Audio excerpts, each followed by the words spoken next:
নমস্কার, শুভ সন্ধ্যা। এই মুহূর্তে আমরা আছি জেমস শহরের রাস্তার উপর।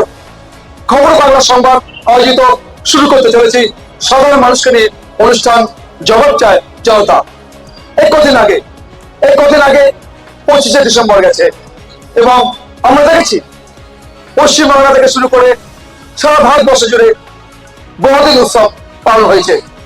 কিন্তু পশ্চিমবাংলায় পার্ক থেকে শুরু করে বিভিন্ন জায়গায় বাংলার মানুষ সাড়ম্বরে এই বড়দিন উৎসব পালন করেছে। কিন্তু অন্য যে সকল রাজ্য আছে, কয়েকটি রাজ্যে দেখা গেল তাণ্ডব। কেন এই তাণ্ডব? কারা করলে এই তাণ্ডব? এই সমস্ত ক্ষেত্রে নেই আজকের আমাদের অনুষ্ঠান। এই তাণ্ডবের কারণটা কি? আমাদের ভারতবর্ষ, আমাদের পশ্চিমবঙ্গ শেখায় সংহতি, একতা।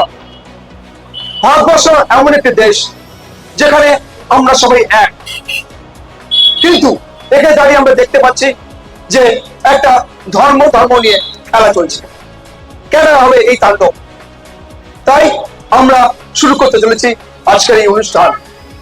আমরা দুর্গাপূজা দেখেছি, আমরা কালী পুজো দেখেছি, আমরা সরস্বতী পুজো দেখেছি, রামনবমী দেখেছি, ঈদ দেখেছি, বড়দিন দেখেছি, সবটাই আমাদের অংশগ্রহণ করি। এবং পাশাপাশি দেখছি যে 25শে ডিসেম্বর বাংলার বাইরে কয়েকটি রাজ্যে যে তাণ্ডব চলল, সেটাই আমাদের কাছে আজকের খুব মন খারাপের দিন। এসব নিয়ে আজকে আমরা আসবো। তার আগে পরিচয় পর্ব সেরে নিই। জাতীয় কংগ্রেসের পক্ষ থেকে উপস্থিত হয়েছেন শুভাশিস কর, সৌরদীপ শর্মা উপস্থিত হয়েছেন তৃণমূল কংগ্রেসের পক্ষ থেকে, দেবাশিস চক্রবর্তী উপস্থিত হয়েছেন বিজেপির পক্ষ থেকে এবং সিপিএম এর পক্ষ থেকে উপস্থিত হয়েছেন সমীর চ্যাটার্জি। যে কথা বলছিলাম, কেন হবে এই তাণ্ডব কয়েকটি রাজ্যে, যেখানে বাংলায় শান্তিপূর্ণ ভাবে পালিত হলো বড়দিন উৎসব? প্রশ্ন করব, বলুন কেন এই তাণ্ডব? নমস্কার, শুভ সন্ধ্যা। দেখুন, সবাইকে পথ চলতে যারা মানুষ আছে সবাইকে অভিনন্দন। তাণ্ডবের কথা বলছেন যখন, তখন একটা কথা বলি, তাণ্ডব আপনারা বলছেন এই রাজ্যে তাণ্ডব হয়নি, অন্য রাজ্যে তাণ্ডব হয়েছে, কিন্তু এই রাজ্যেই তাণ্ডব হয়েছে কালী পুজোর সময়। আমরা দেখেছি মা কালীর মূর্তিকে পিজন গায়ে তুলতে, সেই তাণ্ডবটা আমাদের কালো কাপড়ে চোখে পড়ে না। প্লাস দুর্গা পূজা বলুন, সরস্বতী পুজো, হরিণ কাটাতে সরস্বতী পুজো করতে হয়েছে পুলিশ প্রোটেকশন। সেই তাণ্ডবের সময় আপনাদের কোথা থাকে? তাণ্ডব বলছে সৌরদীপ শর্মা, তাণ্ডব। বিজেপিকে কোনো প্রশ্ন করা হলে বিজেপি এর ঘাড়ে ওর ঘাড়ে ফেলতে সাহায্য করে।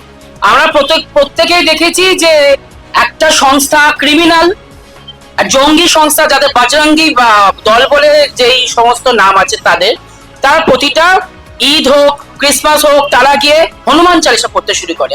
আসলে হনুমান চালিসা নিজেরা মন্দিরে পড়তে পারে না, তাই কারণে সেখানে গিয়ে পড়ার জন্য তাদের একটা মনে হয় যে পড়লে একটা দাঙ্গা করা যায়।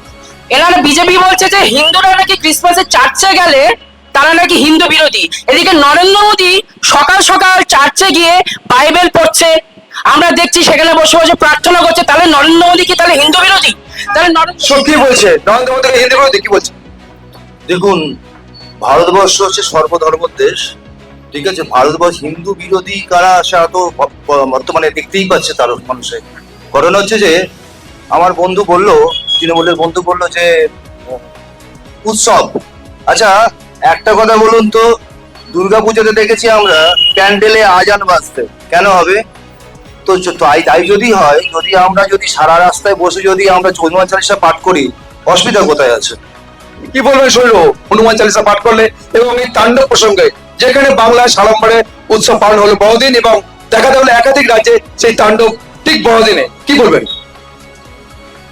বাংলা সারা ভারতবর্ষকে দেখায় পথ, এবং বাংলায় দেখিয়েছে যে আমাদের সারা ভারতবর্ষের মানুষকে সহিষ্ণুতা। আমাদের সবচেয়ে ধর্মের, আমরা যাকে বলি মহাগুরু রামকৃষ্ণ পরমহংসদেব, তিনি বলেছেন যত মত তত পথ। আচ্ছা বলুন তো, এই যে খ্রিস্টানদের উপর আক্রমণ হলো, সংখ্যায় তারা কত জানেন? 140 কোটি মানুষের মধ্যে 3 কোটি 40 লক্ষর মতো বোধহয় খ্রিস্টান আছে, 2.34% এরকম খ্রিস্টান আছে।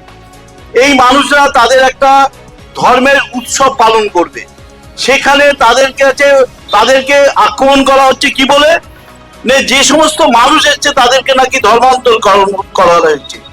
কিন্তু ভালো করে দেখবেন, সারা ভারতবর্ষের নিম্ন বর্গের মানুষরা আমাদের উচ্চবর্ণের হিন্দুদের দ্বারা যেভাবে অত্যাচারিত হয়, এবং সেই অত্যাচারিত ফলস্বরূপই কিন্তু এই ধর্মান্তকরণ, এবং সেইটা কিন্তু চিন্তা করে না আমাদের দেশের যে তাণ্ডবটা কেন কি বলবেন?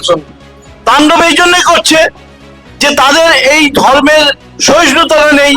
আমাদের পশ্চিমবঙ্গের মানুষ, আমাদের পশ্চিমবঙ্গের মহাপুরুষরা যেটা শিখিয়েছে, আমাদের পশ্চিমবঙ্গ কিছু কিছু ক্ষেত্রে এই বিষয়টা দেখা দিচ্ছে, মাথা ঝাড়া দিচ্ছে।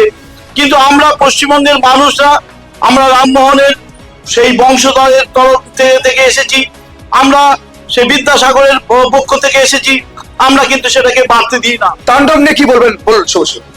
দেখুন, তাণ্ডবের প্রশ্নে যদি বলেন, দুপক্ষ সমানভাবে জড়িয়ে আছে। এরা সারা ভারতবর্ষে তাণ্ডব চালাচ্ছে, এরা ধর্মের নামে রাজনীতি করছে। আপনি নরেন্দ্র মোদী যতদিন ধরে প্রধানমন্ত্রী রয়েছে, সেই ততদিনের যদি হিসেব করেন, সেই হিসেবে দেখাচ্ছে বারবার এই ধর্মের নামে হিন্দুত্বের সুশ্রুতি দিয়ে কিন্তু ভারতবর্ষে করে এই ধরনের নজিরবিহীন, কি বলবেন? বজরং দল এবং যারা এই ধরনের কাণ্ড করছে, তারা আসলে হিন্দুর পক্ষে না, হিন্দু বিরোধী কাজ করছে। হিন্দি বিরোধী বলছে, কি বলবেন? প্রথমেই আমার দাদা আছে সিপিএম এর দাদা, বা কংগ্রেসের দাদা আছে, তাদেরকে আমি বিশেষ করে সিপিএম এর দাদাকে আমি ধন্যবাদ জানাই যে ওরা এতদিন পরে মনীষীদের নামটা মুখে আনলেন, রামকৃষ্ণ দেবের। একসময় এনারাই বলছে রামকৃষ্ণকে বিজেপিকে বলেছিল, যাকে এতদিন তো কার্ল মার্কস লেনিনের পরে আজকে হঠাৎ করে এনাদের মনে পড়লো রামকৃষ্ণ দেব, রাজা রামমোহন রায়। ভালো লাগলো, সবাই একটু হাতটাই দিন জোরে।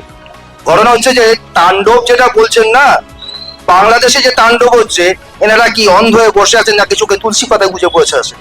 টিপু দাস মরছে, তারপরে হিন্দুদের উপর অত্যাচার হচ্ছে, সব থেকে বড় কথা মুর্শিদাবাদে হরগোবিন্দ দাস মরলো, চন্দন দাস মরলো।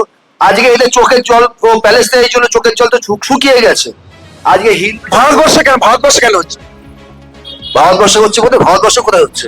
ভারতবর্ষে একাধিক রাজ্যে তাণ্ডব। কথা বলছি, পশ্চিমবঙ্গে যে মুর্শিদাবাদে যেটা হলো, হরগোবিন্দ দাস, চন্দন দাস, তখন এদের প্রতিবাদগুলো কোথায় ছিল? কি বলছে বলুন, কি বলছে? বিজেপি হিন্দু মুসলিম আর ভারত পাকিস্তান ছাড়া যদি ডিবেট করতে আসতে পারে তো ভালো হয়, কারণ এছাড়া তো মনে হয় কথা বলতে পারে না।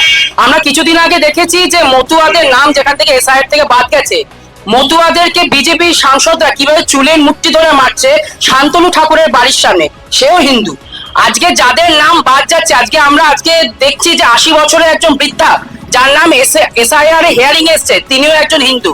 আজকে একজন ডাক্তার যে বাইরে সার্জারি করতে যাবে, সে তার সার্জারি বাদ দিয়ে তাকে হিয়ারিং এ যেতে হচ্ছে, সেও হিন্দু। তাহলে আগে দেশের হিন্দুদের কথা ভাবা হোক।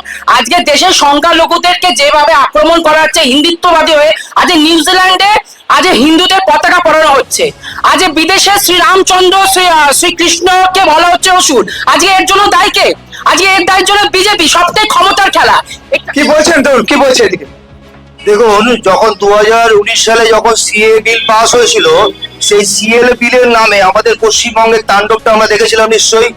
ধর্মতলার মঞ্চ পেতে কে বলছো ছি, জিজ্ঞেস করুন একবার বন্ধুকে আমার। তো তখন যখন বলা হয়েছিল বাইরের দেশ থেকে, প্রতিবেশী দেশ আফগানিস্তান, পাকিস্তান, বাংলাদেশ থেকে যে আগত যারা হিন্দু শরণার্থী, হিন্দু, খ্রিস্টান, শিখ, জৈন যারা আছে, তাদেরকে নাগরিকত্ব দেওয়া হবে, তখন কেন এরা বারণ করেছিল দেওয়া যাবে না? আজকে হঠাৎ করে মতুয়াদের হয়ে এদের মানে বুক ফেটে যাচ্ছে। আমার প্রশ্ন ছিল, ভারতবর্ষে একাধিক রাজ্যে খ্রিস্টানদের উপর যে আক্রমণ হয়েছে 25 ডিসেম্বর, সেই নিয়ে কিন্তু দেখা যাচ্ছে আলোচনার প্রসঙ্গ ক্রমশ অন্যদিকে যাচ্ছে। যাব আমাদের কংগ্রেসের প্রতিনিধির কাছে। এই যে তাণ্ডব হলো বারবার 1.4% সংখ্যক মানুষের উপর, কি বলবেন? দেখুন, এটা তো যারা কট্টরপন্থী আর মানে বিভিন্ন এতে কট্টরপন্থীরা তো থাকে, তো কট্টরপন্থীদের কিছু খারাপ লোক থাকে। এই খারাপ লোকদের ইন্টেলিজেন্স দিচ্ছে মোদী সরকার, এবং এই রাজ্যে পশ্চিমবাংলায় মমতা ব্যানার্জির সরকার ইন্টেলিজেন্সের ফলে, যার ফলে এই উগ্রবাদী মনোভাবাপন্ন লোক তারা এই সুযোগগুলো ব্যবহার করছে এবং আমরা যারা হিন্দু ঘরে জন্মেছি তাদের বদনাম করার একটা চেষ্টা করছে থ্রু অ্যাডমিনিস্ট্রেশন। আজকের পহেলগাঁয়ে যে ঘটনা ঘটেছিল, বেশ কিছু হিন্দু নিধন হয়েছিল, সেক্ষেত্রে কি বলবেন? আর এই 25 ডিসেম্বর যে যে ঘটনা ঘটলো, কি বলবেন এই দুটো প্রসঙ্গে? দেখুন, শুভেন্দু অধিকারী বলেছিল 1.5 কোটি রোহিঙ্গা বের করবে, পারেনি। উত্তরপ্রদেশ, দিল্লিতে সব থেকে বেশি রোহিঙ্গা বেরিয়েছে। এখন যখন দেখছে যে এসআইয়ের মাধ্যমে রোহিঙ্গা বের করা যাচ্ছে না, তখন একটা তাণ্ডব করা উচিত। সেই কারণে আজকে এই হিন্দু হিন্দু ভাই ভাই। কিন্তু আমরা সকলেই দেখেছি যে দুর্গাপুজোর কার্নিভাল আর দীঘার জগন্নাথ মন্দিরকে সব থেকে বেশি বিরোধিতা চোখে এই বিজেপি দেখছে, সেগুলো নাকি কালচারাল সেন্টার। আজকে দীঘার জগন্নাথ মন্দিরকে বলছে কালচারাল সেন্টার, আজকে দুর্গাপুজোর কার্নিভালকে বলছে পয়সা খরচা করা। আজকে বিহারে 10,000 টাকা করে মহিলাদেরকে কিনে যে ভোট বাক্স তৈরি করার চেষ্টা করেছে, সেটা বাংলায় করবে ভেবেছে, কিন্তু বাংলার মানুষ অত বোকা নয়, বিজেপি প্ররোচনার পা দেবে না, সেটা বিজেপি বুঝতে পেরেছে। আমার প্রশ্ন একটাই যে বিভিন্ন ধর্মাবলম্বী মানুষ তার উৎসব পালন করে এবং সেই উৎসবে আমরা প্রত্যেকেই সামিল হই, তার সত্ত্বেও কেন এই আঘাত? প্রশ্ন কিন্তু স্পেসিফিক একটাই, কি বলবেন? দেখুন, আঘাতটা কারা আনছে সেটা পশ্চিমবঙ্গের মানুষ দেখছে। কালী, আমি তো একটু আগেই বললাম, কালী পুজোতে মা কালীর মাথা কাটা ছিল এবং সেই কালী পুজোতে সেই মা কালীকে পিজন ভ্যানে তুলেছিল পুলিশ। আগে সেটা বলুক কার ধর্মে আঘাত আনাজ হচ্ছে। সেকেন্ড কথা হচ্ছে যে আগে আমি কংগ্রেসের কি বলছে? মা কালীকে পিছন মেরে তুলেছে, মা কালীকে বিজেপি প্রতিনিধি বলছে, কি বলবেন? সেটা সর্বপক্ষে আমরা দেখে নিচ্ছি যে বিজেপির নেতৃত্ব নেই। আজকে মা কালীর মূর্তি ভেঙে, প্রিজন ভেঙে মা কালীর মূর্তিটাকে সেভ করার জন্য প্রিজন ভ্যানে তোলা হয়েছিল। মা কালীর মূর্তিকে প্রিজন ভ্যানে তোলা হয়নি, এটা বিজেপির ভুল ধারণা। বিজেপি রাত্রিবেলায় মূর্তি ভাঙে, মুর্শিদাবাদে তুলসী গাছ লাগিয়ে সেখানে বেদি তৈরি করে তুলসী গাছ লাগায়। বিজেপি ধর্ম নিয়ে রাজনীতি করে, বিজেপি ধর্ম নিয়ে বেঁচে আছে। এই হিন্দুত্ব যেদিন জেগে উঠবে সেদিনকে বিজেপি বাংলা কেন সারা দেশ থেকে উচ্ছন্নে চলে যাবে, এটা আমরা সকলে জানি। কি বলবেন এ প্রসঙ্গে? আপনি কি বলবেন? তৃণমূল যে কথাটা বললো প্রতিনিধি, আমি প্রথমেই বলতে চাই যে বিজেপির যিনি প্রতিনিধি আছেন তিনি বলছিলেন না যে আমরা ধর্ম নিয়ে, ধর্ম যাজকদের নিয়ে কথা বলছি, ধর্মের মহাপুরুষদের নিয়ে কথা বলছি। আসলে ধর্মের যখন কথা হয় তখন ধর্মের মহাপুরুষদের নিয়েই কথা বলতে হয়। তখন তো আমি পেলেকে নিয়ে কথা বলবো না, মারাদোনাকে নিয়ে কথা বলবো না, এটা বোধহয় উনি ভালো করে জানেন না। আর বিষয়টা হচ্ছে, আমি একটা কথা বলছি, এই ধর্মের কথা কেন আসবে? আমাদের মানুষদের, বিশেষ করে আমাদের ছোট ছোট বাচ্চাদের এখনো পর্যন্ত কাজ নেই হাতে। 26,000 মানুষের চাকরি চলে গেল। মোদিজি একটা মানুষকে চাকরি দিতে পারছে না, সমস্ত চাকরি বন্ধ।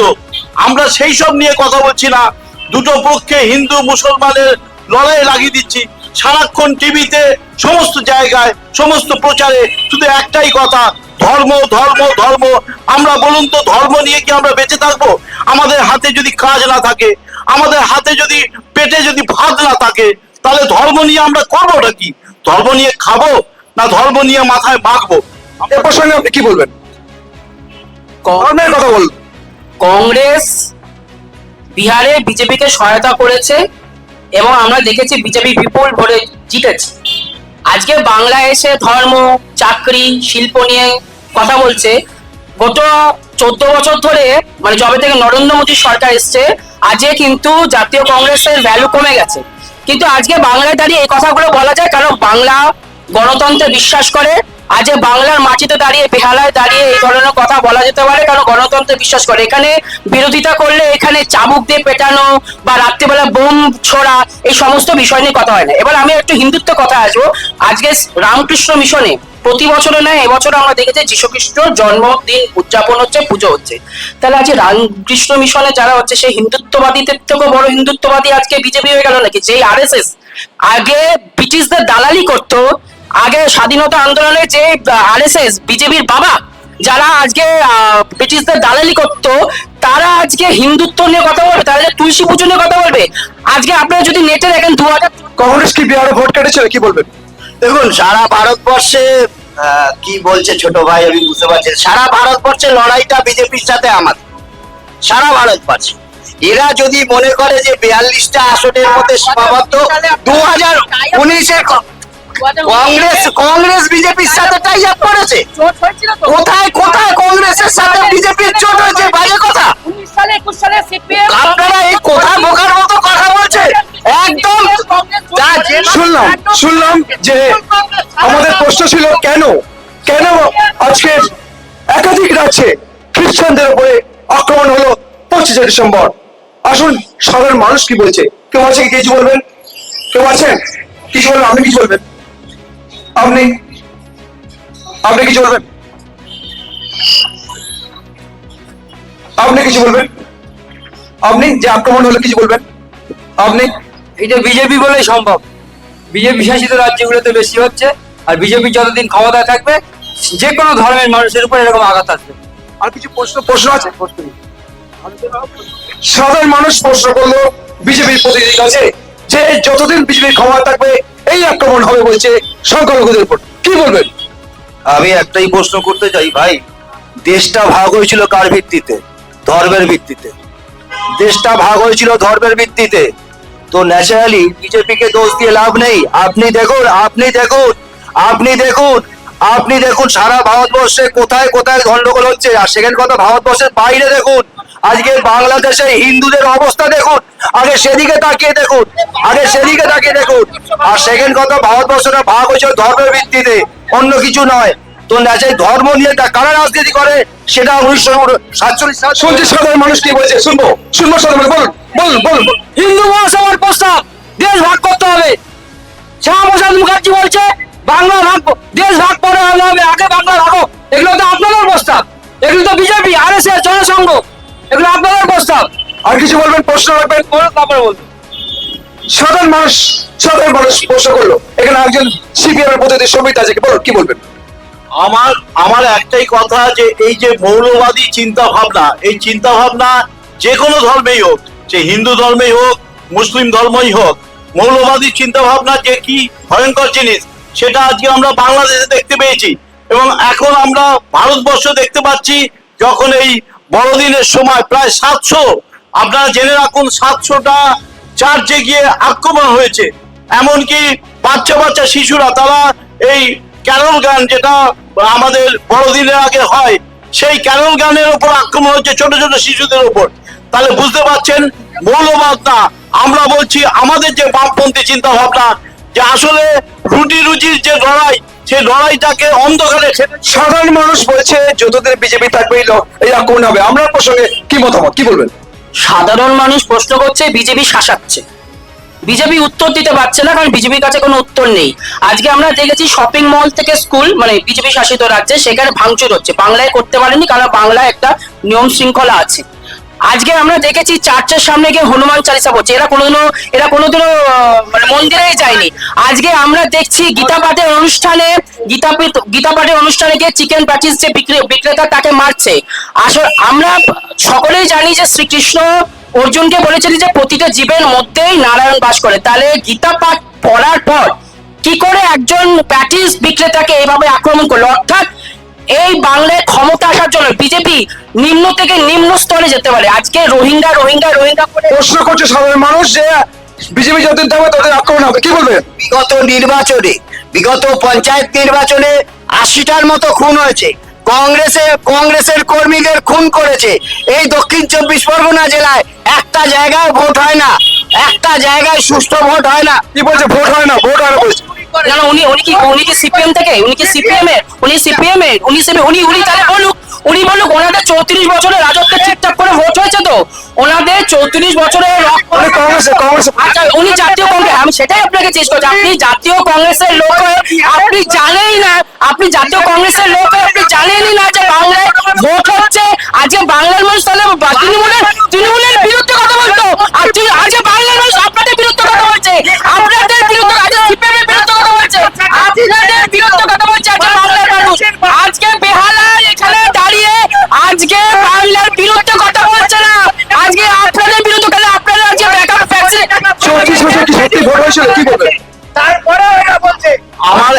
আমার একটাই কথা, যিনি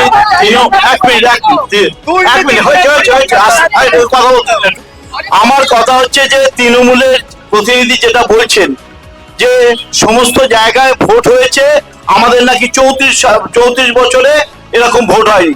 আপনি বুকে হাত দিয়ে বলুন তো, সামনের পঞ্চায়েত নির্বাচনে কিভাবে মানুষকে হত্যা করা হয়েছে, গরু ছাগলের মতো অবস্থা করা হয়েছে। আপনারা দেখেননি মিডিয়ার মধ্যে দিয়ে তাই আপনাদের কাছে অনুরোধ করব যে আপনারা এইরকম কথা বলবেন না।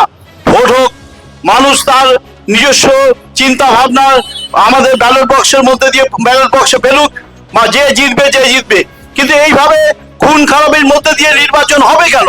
এটা তো ঘটনা যে কংগ্রেসের প্রতিনিধি ঠিকই তো বলেছেন যে নির্বাচন হোক, নির্বাচনের নামে প্রহসন যদি হয়, সেই প্রহসনে কি কাকে নির্বাচিত করবেন?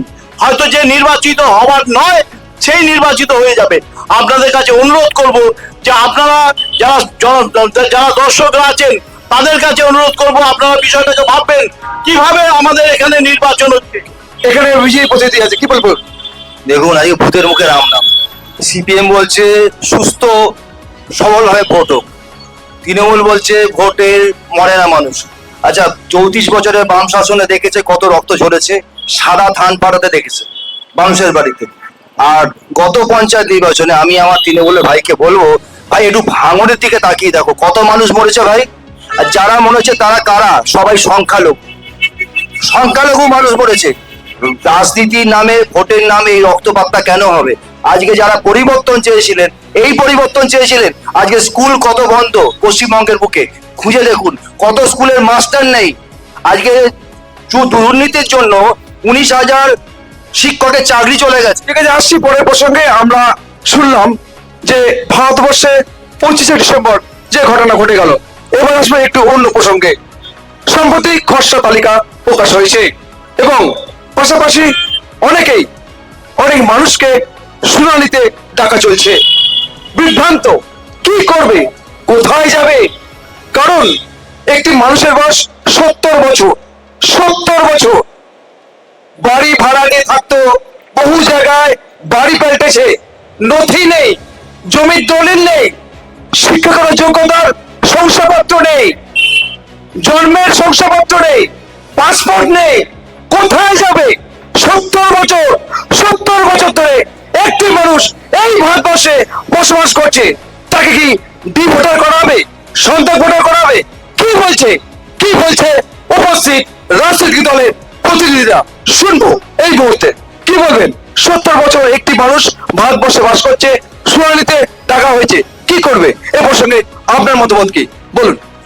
দেখুন, ভুল হলে তো শুনানিতে টাকা আসবেই। আর সব থেকে বড় কথা, যারা বলেছিল কাগজ দেখাবে না, কাগজ তাদের দেখাতে হবে, ঠিক আছে? আর সেকেন্ড কথা, যদি আপনি যেটা বলছেন যে কাগজ প্রত্যেকের কাছেই আছে কাগজ, যাদের কাছে নেই, ঠিক আছে, তারা আসলে বৈধ কিনা সেটা খুঁজে দেখুন আগে। কিন্তু আমার কাছে যেটা প্রশ্ন যে এখানে যে দাঁড়িয়ে যে একটি মানুষ 70 বছর এই ভারতবর্ষে বাস করে, তার কাছে জন্মের শংসাপত্র নেই, তার কাছে পাসপোর্ট নেই, তার কাছে জমির দলিল নেই, ড্রাইভিং লাইসেন্স নেই, সে হয়তো প্রতিদিন পেটের জ্বালায় বের হয়, রিক্সা চালায়, লোকের বাড়ি কাজ করে, সেক্ষেত্রে কতটুকু সম্ভব তার কাছে এই প্রয়োজনীয় কাগজ তৈরি করার পক্ষে, কি বলবেন? দেখুন, জন্মের সার্টিফিকেট তো অনেকের কাছে নেই, আমার কাছেও নেই। আমার কাছে মাধ্যমিকের মার্কশিট আছে, মাধ্যমিক অ্যাডমিট কার্ড আছে। 70 বছর যে ভারতবর্ষ রয়েছে তার কাছে কোনো কাগজ নেই, এটা কি মেনে নেওয়া সম্ভব? আর সেকেন্ড কথা, 2002 এসে ভোট দেয়নি, এটাও কি করে সম্ভব? অতএব কাগজ আছে, মানুষ কাগজ দেখাবেও। 2002 সালে ভোটার লিস্টে নাম নেই, কিন্তু সেই সময় দাঁড়িয়ে এই মানুষটা কোথায় যাবে, কি করবে? অথচ 2014 সালে ভোটে কিন্তু ভারতবর্ষের মর্যাদা বুঝেছিলেন নরেন্দ্র মোদী, প্রধানমন্ত্রী হয়েছে। তাহলে ধরে নেবো কি সরকারটা বৈধ না অবৈধ, কি বলবেন? দারুণ বলেছেন, কথাটা ঠিকই। কারণ এসআইআর যেটা হয়েছে, সেই এসআইআরটা কিন্তু নতুন নয়। আমাদের দেশে প্রায় 8 বার বোধহয় এইটা নিয়ে 8 বার এসআইআর হচ্ছে। তা আমাদের এসআইআর এবারে 9খানা স্টেটে হচ্ছে। আসলে এটা নিয়ে আমাদের কিন্তু কারোর কিন্তু বক্তব্য নয়, কোনো রাজনৈতিক দলের কোনো বিষয়টা নয়। বিষয়টা হচ্ছে যে আমাদের কারা বিপদে পড়ছে আনডকুমেন্ট যারা পেপার যাদের আছে, মানে যারা বিশেষ করে গরিব মানুষ, এই রিক্সা চালক, এই সময় আমাদের মনে হয়েছে যে এই নির্বাচন কমিশনের যে ফর্মটা করেছে, সেই ফর্মটা কিন্তু একেবারে অবৈজ্ঞানিক। এই জন্য বলছি যে তাদের কাছে সব ডকুমেন্ট আছে, তাহলে তারা যদি পার্ট নম্বর 2002 সালে পার্ট নম্বর শুধু, এবং ভোটার যে কেন্দ্র, যে বিধানসভা কেন্দ্র সেইটা, এবং তার সিরিয়াল নাম্বার, এই তিনটে দিলেই তো তারাই তো বার করে দিতে পারতো। তাদের এই বিরাট বড় ইতিহাস করার কি দরকার ছিল? একটা গরিব মানুষ সে দেখতে পারে, সে কি করে ফর্মে লিখবে, এটা চিন্তা করলো না, প্রথম কথা হচ্ছে। দ্বিতীয় কথা হচ্ছে যে আপনারা দেখবেন যখনই সমস্যা হয় এরকম একটা বড় বড় ঘটনা আমাদের ভারতবর্ষের মধ্যে। আমার কাছে একটাই স্পেসিফিক প্রশ্ন, 2014-2024 এই ভোটারদের ভোটে কিন্তু প্রধানমন্ত্রী হয়েছে, সেক্ষেত্রে আপনি কি বলবেন, এই প্রসঙ্গে বলবেন, সেটাই আসছে। ওটাতেই বলছি, তাহলে আপনারা যদি জেনেই থাকেন যে এই ভোটারগুলো আপনাদের ঠিক নয়, তাহলে আপনারা লোকসভা নির্বাচন করলেন কি করে? আপনারা সামনের বিধানসভা, আমার প্রশ্ন যে যদি ভোটার যদি অবৈধ হয় তাহলে বৈধ কি করে হলো প্রধানমন্ত্রী? আমাদের এইটাই তো বলছি, যদি ভোটার অবৈধই হয়ে থাকে সব কটা, তাহলে তো সেই বিধানসভার মুখ্যমন্ত্রী আর কেন্দ্রের প্রধানমন্ত্রী দুটোই অবৈধ। ঠিকই বলেছেন, আমাদের সঞ্চালক মহাশয় ঠিকই বলেছেন যে দুটোই অবৈধ। তা আমাদের প্রথম কথা হচ্ছে যে এসআইআর দরকার। কারণ আমরা কখনো চাই না যে যারা মৃত ভোটার, তারা মৃত ভোটার হচ্ছে কোনো রাজনৈতিক দল সেই ভোটটা দিয়ে আসবে। প্রসঙ্গে আসি দেবাশিস দা আপনার কাছে, যে 2014-2024 এই ভোটাররা কিন্তু আপনাদের ভোট দিয়েছিল, প্রধানমন্ত্রী হয়েছে নরেন্দ্র মোদী, কিন্তু সত্য কি বৈধ না অবৈধ প্রধানমন্ত্রী? যেহেতু ভোটাররা যেখানে বৈধ হচ্ছে না, অবৈধ হচ্ছে এই মুহূর্তে এসআইআর ক্ষেত্রে, কি বলবেন? দেখুন, প্রথম কথা হচ্ছে যে আপনি যেটা বললেন বৈধ অবৈধ, কে বৈধ কে অবৈধ, কিন্তু ঘটনা হচ্ছে 2005 সালে সংসদে দাঁড়িয়ে মমতা ব্যানার্জি বলেছিল এত 1 কোটি অবৈধ ভোটার পশ্চিমবঙ্গে বাস করছে।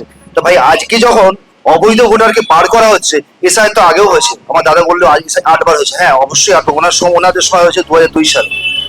তখন তো কেউ আপনি 2014 থেকে এই ভোটার থেকে ভোটার দিয়েছিল প্রধানমন্ত্রী, দেখছিলাম দেখেছিল যে জিতে গেছি আমরা, ঠিক আছে? তো ন্যাচারালি বৈধ অবৈধ ভোটার যদি বাদ যায়, যদি অবৈধ যারা বাংলাদেশি ভোটার যারা বাদ যায়, আপত্তি কোথায় আছে?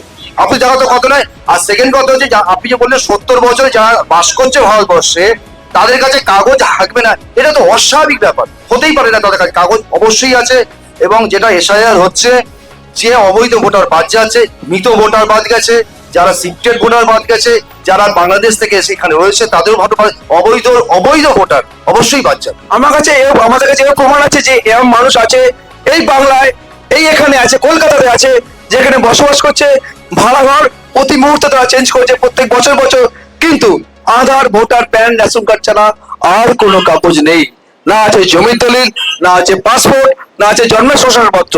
কি বলবেন বলুন? দেখুন, এসআইআর নিয়ে সবাই যেটা বলছে যে বৈধ ভোটার যেন বাদ না যায়, খুব স্বাভাবিক। আর সেকেন্ডলি আপনাদের এর আগের এতেও আমি বলেছিলাম যে এসআইআর এর আমাদের কোনো সমস্যা নেই। আমাদের যেটা সমস্যা, যে সময়টা অটোমেটিক্যালি বাড়ানোর কথা বলা হয়েছিল, আমরা বলেছিলাম, সে তারপরে দেখলাম অটোমেটিক্যালি বেড়ে গেছে। এসআইআর যেটা হচ্ছে, এটা তো আজকে নতুন না, সারা ভারতবর্ষ জুড়ে হচ্ছে। তো এসআইআর কখন হচ্ছে আপনি দেখবেন, যখন নাকি নরেন্দ্র মোদীর দরকার পড়ছে যে আমরা কতটা জায়গায়, কোন জায়গায় স্ট্রং, সেই জায়গাগুলো বেছে বেছে নেওয়া, এর জন্য এসআইআর কিনা, এই প্রশ্ন থেকে যাচ্ছে। আমার প্রশ্ন একটাই প্রশ্ন, এখানে জনগণ আছে, আমি জনগণের কাছে যাবো যে অবৈধ ভোটারের জন্য বৈধ প্রধানমন্ত্রী কি করে হয়, কি বলবেন?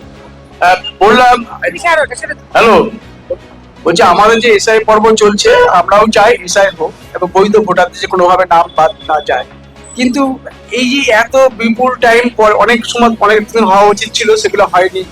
তা আমাদের যে এতদিন পরে হচ্ছে, এটা এবং 22-23 বছর আগেকার কথা, কে কোথায় কোথায় কি রেখেছে, অনেকে ঘর বাড়ি পুড়ে গেছে, ঘর বাড়ি ছেড়ে চলে গেছে, তাদের জিনিসপত্র পাওয়া যাচ্ছে না, নথি পাওয়া যাচ্ছে না। কিন্তু আমার বক্তব্য হচ্ছে শুধু পাসপোর্ট কেন, গরিব কটা মানুষের জন্য পাসপোর্ট আছে, গরিব মানুষ এরকম পাসপোর্টের কোনো ব্যাপার নেই। আর জন্ম সার্টিফিকেট বলছে, তখনকার দিনে তো জন্ম সার্টিফিকেট করাই হতো, তাহলে জন্ম সার্টিফিকেট করতেই পাবে, এটা তো ঠিক নয়। তাহলে একটা বিপুল সংখ্যক যে লোক বাদ চলে যাচ্ছে, তারা এরা কোথায় যাবে? তাহলে এত বছর যে 23 বছর 20 বছর রয়েছে আমাদের ভারতবর্ষে, এগুলোকে অবৈধ বলা যেতে পারে না।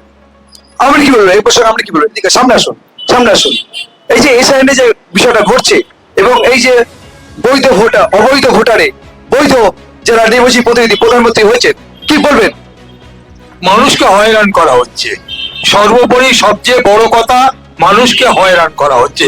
প্রচুর মানুষ অহেতুক হয়রানি হচ্ছে, এবং এটা যেটা করা যেত খুব স্বাভাবিকভাবেই এর আগে যেরকম ভাবে হয়েছে সেরকম ভাবেই একটা সম্পন্ন করা যেত, তা না করে একটা অদ্ভুত ভাবে বাতাবরণ তৈরি করা হয়েছে যেন এটা মানুষের নাগরিকতা যাচাই করা হচ্ছে। আসলে তো ভোটার অধিকার তো নাগরিকতা যাচাই এক জিনিস নয়। যে একটা বাতাবরণ তৈরি করা হয়েছে সেখানে বলা হচ্ছে যে আপনি নাগরিক কিনা, আর যদি নাগরিক না হন আপনাকে ছুঁড়ে ফেলে দেওয়া হবে বাংলাদেশে। এইরকম একটা আবহ তৈরি করা হয়েছে, এবং এই আবহটা খুব পরিকল্পিত ভাবে তৈরি করা হয়েছে। এটা কার স্বার্থে যাবে সেটা বোঝা যাচ্ছে না, দেখা যাক সেটা কার স্বার্থে যায়। প্রশ্ন একটা আপনার কাছে, যে 2014 2024 বলা হচ্ছে এই মুহূর্তে অবৈধ ভোটার, তাহলে এটা অবৈধ ভোটারে বৈধ প্রধানমন্ত্রী কিভাবে হতে পারে, কি বলবেন? অবশ্যই হয় না। যদি ওটাকে বৈধতা না দেওয়া হয় তাহলে কোনোটাকেই বৈধতা দেওয়া যায় না। সেই বৈধতা মেনে নিতে হবেই তো। যদি ওটাকে অবৈধ বলি তাহলে সবটাই অবৈধ, বৈধতার প্রশ্নটাই তো গুলিয়ে যাচ্ছে। আপনার প্রশ্ন কি? প্রশ্নটা হোক এসআইআর, কিন্তু সেটার মধ্যে দিয়ে মানুষের হয়রানি, অনেক মানুষ আছে পরিযায়ী শ্রমিকের কাজ করে, বিভিন্ন জায়গায় কাজ করতে গেছে, পরিমরি করে টাকা খরচ করে দৌড়ে আসছেন তার কাগজকে সাবমিট করতে। বিভিন্ন ভাবে কাগজ আছে তার কাছে, কাগজ যে নেই এটা নয়, অনেকে হয়তো থাকার জায়গায় নেই আর কাগজ। আমরা রিসেন্টলি যে পরিসংখ্যান পাচ্ছি, বক্তার কাছে কি প্রশ্ন? বক্তার কাছে আমার প্রশ্ন যে এটাকে অনেক সুষ্ঠুভাবে এবং খুব স্বাভাবিকভাবে এই আলোড়ন না করে, আমি আসছি কি বলছে সাধারণ মানুষ, কি বলছে, কি বলবেন এই প্রশ্নের উত্তর কি বলবেন? মানুষকে হয়রানি, দেখুন হয়রানি উনি বলছেন ঠিকই। দেখুন হয়রানি তো কিছুই না, 2002 সালে হয়েছিল, ঠিক আছে? হ্যাঁ, নিঃশব্দে হয়েছিল, নীরবে হয়েছিল, ঠিক আছে? এখন একটু নিঃশব্দে নীরবে হচ্ছে না, একটু অন্যভাবে হচ্ছে, যেটা 2005-এ অ্যাকচুয়ালি হচ্ছে। তার কারণ হচ্ছে আমাদের মাননীয় মুখ্যমন্ত্রী বলেছিলেন না 2005-এ যে 1 কোটি অবৈধ ভোটার আছে, এখানে অবৈধ লোক আছে, বাংলাদেশি আছে। তো সেই জন্য একটু সবাইকে একটু দেখা গেছে যে অনেক বয়স্ক মানুষ আছে অ্যাম্বুলেন্সে করে হিয়ারিং এ যাচ্ছে, সেক্ষেত্রে কি বাড়ি থেকে কোনোভাবে ব্যবস্থা করা যেত না? এই প্রসঙ্গে আপনার কি মতামত? দেখুন মানুষ তো ভোটের লাইনে দাঁড়ায়, তখন একটু হয়রানি হয় না? তো একটু সুস্থ কাজ করতে গেলে তো একটু তো মেনে নিতে হবে সবকিছু। কি বলছেন এই প্রসঙ্গে আপনি কি বলবেন? গতকাল রাজ্য বিজেপি সভাপতি বলেছে বিজেপি মানে এসআইআর, এসআইআর মানে বিজেপি। আজকে আমার আর ওই কাকার যারা দাঁড়িয়ে আছেন আধার কার্ডের লাইনে দাঁড় করিয়েছিল, আধার কার্ডের সঙ্গে প্যান কার্ডের লিঙ্ক, আধার কার্ডের সঙ্গে ব্যাংক অ্যাকাউন্টের লিঙ্ক, আধার কার্ডের সঙ্গে সবকিছুর লিঙ্ক। আজ আধার কার্ডকে বলি অবহিত, মানে আপনি আপনার আধার কার্ড যদি নিয়ে যান সেটা আপনার তথ্য নয় যে আপনি এই দেশের নাগরিক, আপনাকে দেখাতে হবে পাসপোর্ট। কাকা ঠিক কথা বলছে, কটা গরিব মানুষের কাছে পাসপোর্ট আছে, তাদের কাছে আধার কার্ড আছে, কারণ সরকার লাইনে দাঁড় করে তাদেরকে আধার কার্ড বানিয়েছে। আজ এই আধার কার্ড অবৈধ হয়ে গেল। আজকে যে বিষয়টা সময় আমরা এসআইআর এর বিরোধিতা কেউ করছে না, কাকারা করছে না, কেউ করছে না, কিন্তু এসআইআর যখন হচ্ছে সে সময় সাপেক্ষ নয় কেন? আজকে নির্বাচনে 6 মাস আগে এসআইআর করে দেখাচ্ছে যে আজ নাগরিকত্ব নিয়ে তারা কতটা, তাহলে 2014 সালে প্রধানমন্ত্রী অবৈধ কেন? যদি আমরা অবৈধ হই, আমাদের যদি প্রতিটা ডকুমেন্টস অবৈধ হয়, তাহলে মুখ্যমন্ত্রী বলেছিল যে এসআইআর যাতে কারো নাম বাদ না যায়, এই জায়গায় বলেছিল, কি বলবেন? যদি কারোর নাম বাদ যায় তাহলে তো একটা আন্দোলন হবে, কিন্তু আমার কথা হচ্ছে আমরা যদি অবৈধ হই তাহলে দেশের প্রধানমন্ত্রীকে ওই সিটটা থেকে নামতে বলুন, পার্লামেন্ট থেকে নামতে বলুন, নেমে উনি আগে নিচে এসে দাঁড়াক, তারপর বৈধ অবৈধ মানুষ বিভ্রান্ত ওখান থেকে প্রশ্ন, কি বলবেন? আমার কথা হচ্ছে যে প্রথমেই বিশেষ করে এই বিজেপির যে সমস্ত নেতৃত্বরা আছে তারা প্রথমেই একটা আক্রমণ করলো একটা সম্প্রদায়কে। আমার বক্তব্য হচ্ছে যে একটা সম্প্রদায়কে আক্রমণ করে এই এসআইয়ের বৈধতা কিভাবে ঠিক হয়? সেই জন্য আমি একটাই কথা বলি যে এই জিনিসটা যখনই দিল সঙ্গে সঙ্গে তৃণমূল রূপে নিল, তৃণমূল সঙ্গে সঙ্গে বললো যে আমরা হচ্ছি মুসলিমদের পক্ষে আছি, আমরা ওদের বাঁচাবো। কেন বাঁচাবে?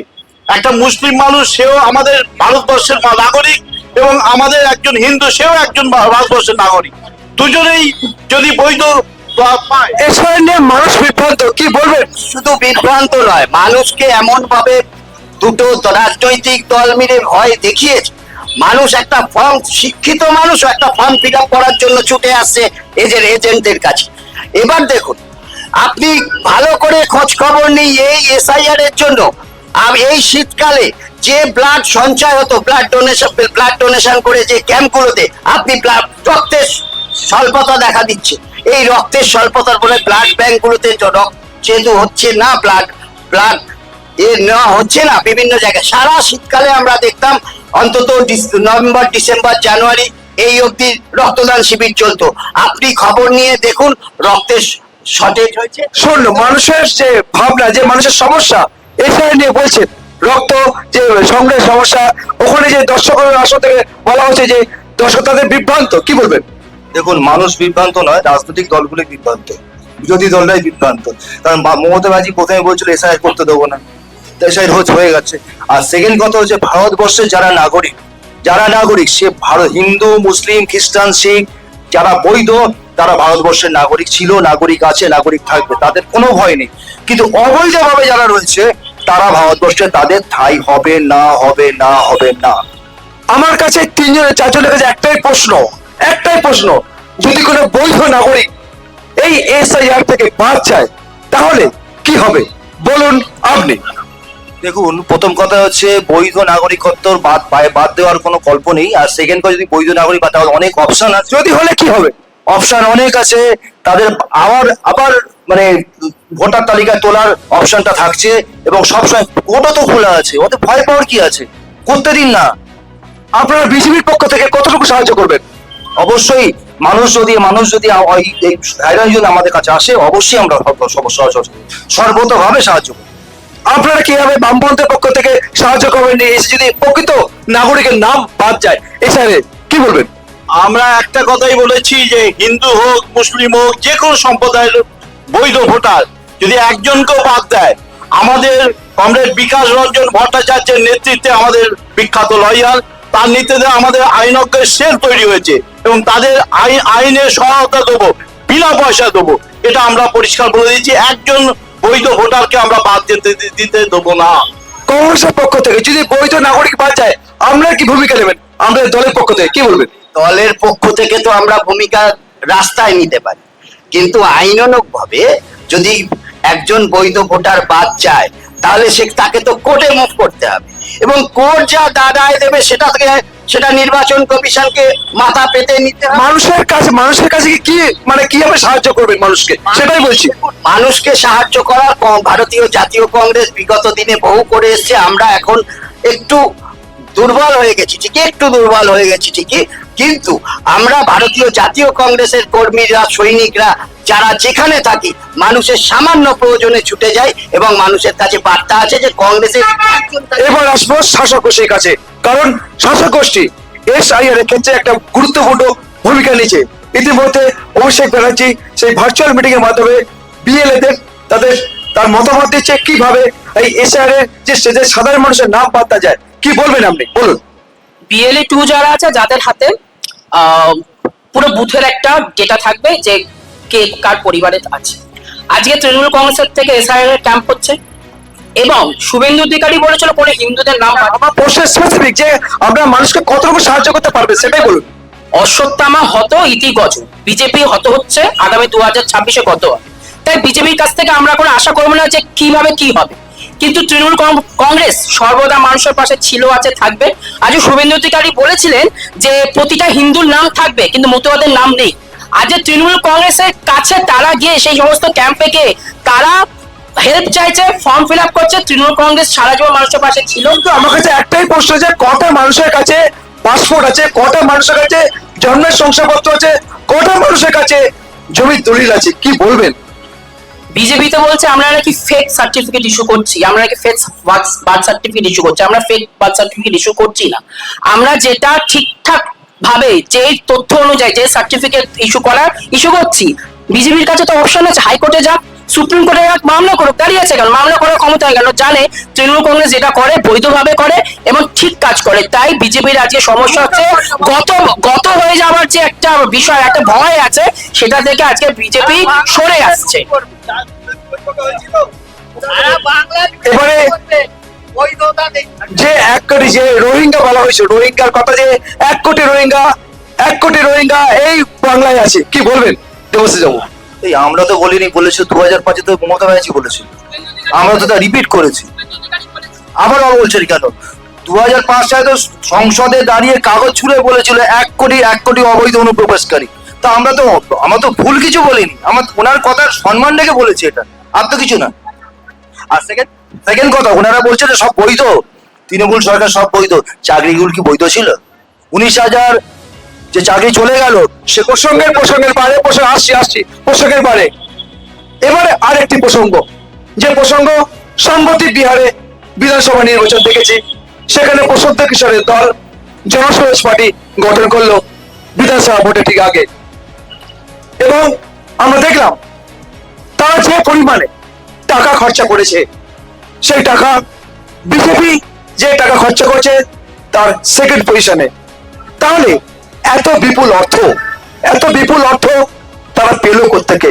প্রশ্ন এই মুহূর্তে প্রশ্ন উঠতে শুরু করেছে রাজনৈতিক মহলে। ঠিক তেমনি পশ্চিমবাংলায় বিধানসভা ভোটের আগে আবার একটি নতুন দলের সূচনা করলো, যে দল গঠন করেছেন হুমায়ুন কবির, নাম জনতা উন্নয়ন পার্টি। কে ঠিক বলছি তো? এবং লক্ষ্য বাবরি মসজিদ। তাহলে বিহারে যে ভোট হলো, বিধানসভা ভোট, সেখানে দাঁড়িয়ে দেখলাম জনসমাজ পার্টি নিটফল 0, ভোট কাটাকুটি। তাহলে বাংলায় কি সেটাই হতে চলেছে? ভোট কাটাকুটি খেলা। বিহারে বিরোধী ভোট ভাগ করার খেলায় মেতেছিল জনসমাজ পার্টি, আর বাংলায় জনতা উন্নয়ন পার্টি শাসক গোষ্ঠীর ভোট কাটতে কি নেমেছে? প্রশ্ন উঠতে শুরু করেছে রাজনৈতিক মহলে। প্রশ্ন করবো দেবশ্রী তাকে, কি বলবেন বাংলায় আরেকটা দলের উত্থান? দেখুন, কার উত্থান কি হলো, কখন কোথায় হলো সেটা ভেবে লাভ নেই। ঘটনা হচ্ছে যে এটা হচ্ছে তৃণমূলের পিটিং, হুমায়ুন কবির তৃণমূলের পিটিং। কারণ আজকে দেখুন, আজকে মুসলিমরা মুসলিম সম্প্রদায় প্রশ্ন করতে শুরু করেছে যে সরকার কি করে সরকারি টাকায় জগন্নাথ ধাম মন্দিরটা করলো, প্লাস দুর্গা মন্দির, মহাকাল মন্দির, সবটাই হচ্ছে সরকারি টাকায় মন্দির না, প্রশ্নের জায়গাটা। সেকেন্ড কথা, ওয়াকফ বিল সংসদে পাস হয়েছে, পার্লামেন্টে সবসময় পাস হয়ে যাওয়ার পরে উনি বললেন ওয়াকফ মানছি না। লাস্ট মুহূর্তে এসে উনি বললেন যে ওয়াকফ আইন আপনার সব নথিবদ্ধ করতে হবে। আজকে উনি দেখছেন যে উনি মুসলিম ভোট বেরিয়ে যাচ্ছে, তাই হুমায়ুনকে নামিয়েছে যে মুসলিমদেরকে একত্রিত কর। আর আমার কাছে প্রশ্ন এই জায়গাটায়, বিহারে যেমন জনসমাজ পার্টি ভোট কেটেছিল যেমন বিরোধী ভোট, সেক্ষেত্রে আজকের দাঁড়িয়ে আমরা দেখছি যে পশ্চিমবাংলার শাসক গোষ্ঠী কি সত্যি কি ভোট কাটতে নেমেছে জনতা উন্নয়ন পার্টি হুমায়ুন কবিরের তৈরি দল? কি বলবেন? মানুষ উন্নয়নে বিশ্বাস করে। লোকসভায় 18 থেকে 12-তে নেমেছিল, 77 থেকে 50-এ নামতে চলেছে বিজেপি। কারণ মানুষ উন্নয়নে মানুষের বিশ্বাস করে। এবার যদি আপনি বলেন কোনো আমাদের তরফ থেকে সাসপেন্ড হয়ে যাওয়া বা লাথি খেয়ে অন্য দলে চলে যাওয়া, শুভেন্দু গেছিল, এখন হুমায়ুন কবির গেছে। ক্যাচ লোপার জন্য কিছু দলধারী থেকে আবার কিছু দল তৈরি করার একটা বিবেচনা থাকে। ক্যাচ লুপেছে প্রথমে বিজেপি, এখন একটা নতুন দল করেছে। এসব দিয়ে মানুষকে ভুল বোঝানো যাবে না। মানুষ উন্নয়নে বিশ্বাস করে, মানুষ রাস্তাঘাট পরিষ্কার পরিচ্ছন্নতা বিশ্বাস করে। আপনি এখন এখানে দেখুন, এখানে এতগুলো লাইট, এতগুলো সুন্দর রাস্তা, এখানে সামনে শপিং মল। মানুষ পরিষ্কার পরিচ্ছন্নতা থেকে বিশ্বাস করে, তবেই ভোটটা দেয়। আর আমার বিশ্বাস আগামী ভোট তৃণমূল কংগ্রেসের পক্ষে এভাবেই যাবে। বলুন কি বলবেন এই প্রসঙ্গে, যে জনসমাজ পার্টি এবং বিহারে জন উন্নয়ন পার্টি হুমায়ুন কবির, কি বলবেন এই প্রসঙ্গে? আপনি বলুন।